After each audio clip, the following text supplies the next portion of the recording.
Hello everyone and welcome to another episode of the Setup series, and this time we're going to have a look at tyres. So basically what the tyres are actually, you know what? If you don't know what the tyres are and you're playing racing games, then you're probably in the wrong trade, let's be brutally honest. But in all fairness, most people don't understand how tyres work, how they behave, and how to get the most from a set of tyres. And that's what we're going to do in this video, is go into more detail on how tyres work on F1 2019. But I must insist, with Christmas approaching, I'm in need of a few Christmas presents. So if you haven't subscribed already, please subscribe, like the video, comment if you want to leave an opinion. Thank you very much. Right then, let's get into it. So as you can see, we're in the lobby, we're loading up the game with my test account using the Alfa Romeos, of course, and we are going to be at Japan, Suzuka. The reason being, there's a lot of fast high-speed corners, mid-speed corners, a lot of direction change as well, and that's really going to highlight the difference between low tyre pressures and high tyre pressures. And to be fair, that makes it quite simple for most people to follow. So the only thing you're going to be changing on F1 2019 in terms of tyres is the tyre pressures. So in real life, tyre pressures are extremely important because it's the only part of the car portraying the information from all the suspension and the aerodynamics to the road, because obviously the tyres are the only bit of the car that's in contact with the road. In the game, F1 2019, they're not so realistic, they're not so important. Of course they make a difference, and we're going to look into what differences can be made, but I wouldn't, lose sleep over setting the tyre pressures bang on, because you're not going to gain that much time from it. And I mean, if you compare it to R Factor 2, which has, in my opinion, the most realistic tyre model of any sim or game, it's still quite a way away from that. Right then, so what we're going to do is load up the testing tyre setup, and then we're going to put the tyre pressures to the minimum values, so they're going to be as low as possible. And let's go and see how it performs on the track.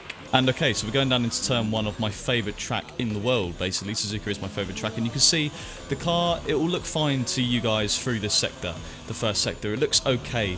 In my opinion, from feeling the driving, it's sluggish, it's a bit slow to react. Mid-corner, it gets a little bit of understeer, and it's very minor. And I was saying earlier, the tyre pressure differences between what you can do, minimum and maximum, they're not huge differences and you won't get lots of time from it, but from driver feel, it could definitely be better in my opinion.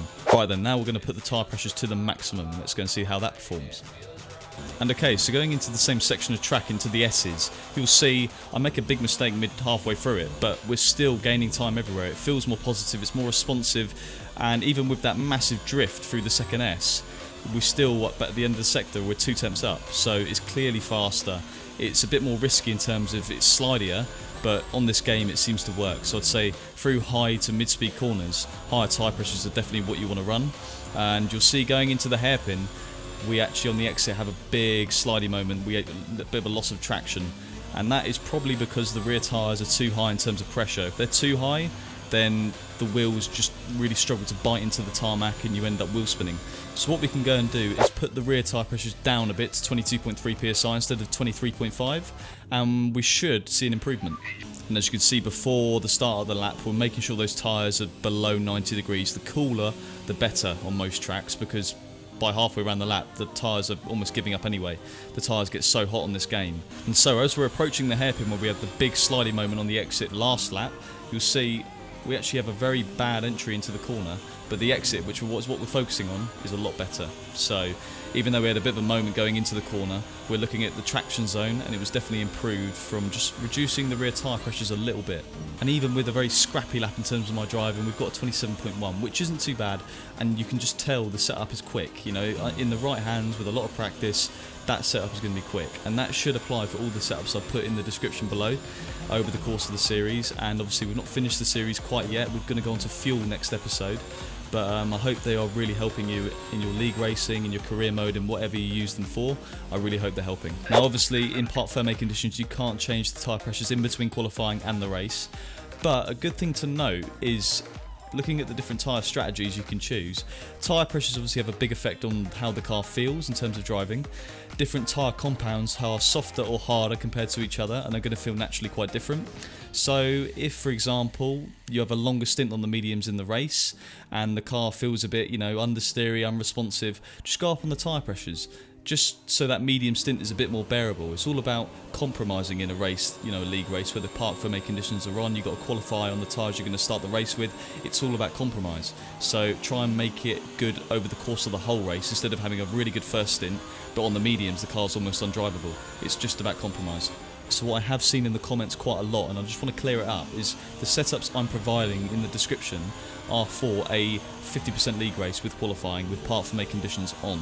So you should be able to jump into a league race like AOR, like ORL, anything like that, and you should be able to pop the setup on the track I recommended, and it should be decent. Then you've got to tune it to your driving style.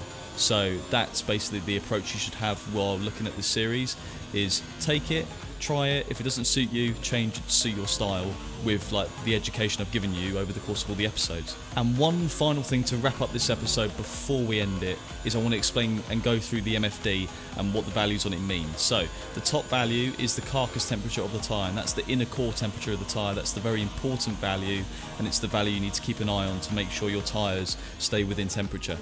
The value underneath that is the tyre surface temperature. When that goes up, the carcass naturally goes up. Obviously the surface is going to go up before the carcass because the surface is the bit of the tyre that's in contact with the track. So again, important, but you should be really focusing on that carcass temperature. And the figure below that is the brakes, which obviously isn't related to what we're talking about. So you can't really do too much to keep them within temperature. It's just they're usually fine. But for another episode, I think we're finished, and it's been an absolute pleasure talking to you about tyres. I'm getting pretty tired though.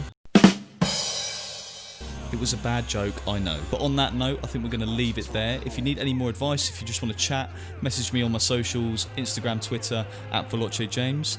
But I guess until the next video, I'll see you soon.